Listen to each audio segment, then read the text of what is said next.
Maaf, kau regas segala pucuk pengharapanku, kau patahkan, kau minta maaf. Apakah salahku terlalu besar kepadamu? Ya begitulah wanita, dia selalu ingat kekejaman orang lain pada dirinya padahal begitu kecil, sementara dia lupa kekejaman dirinya pada orang lain begitu besar. Sudah cukup. Tak ingatkah kau siapa di antara kita yang kejam?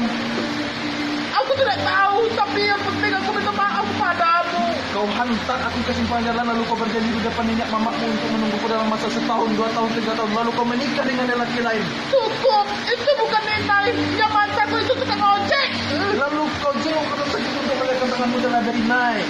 Biarkanlah, daripada aku memakai kuku-kuku yang tidak perlu. Siapa yang lebih kejam di antara kita, Hayati? Kusya Fendi. Mengapa Kusya Bendi? Entah. Sudahlah, untuk Zainuddin, maaf.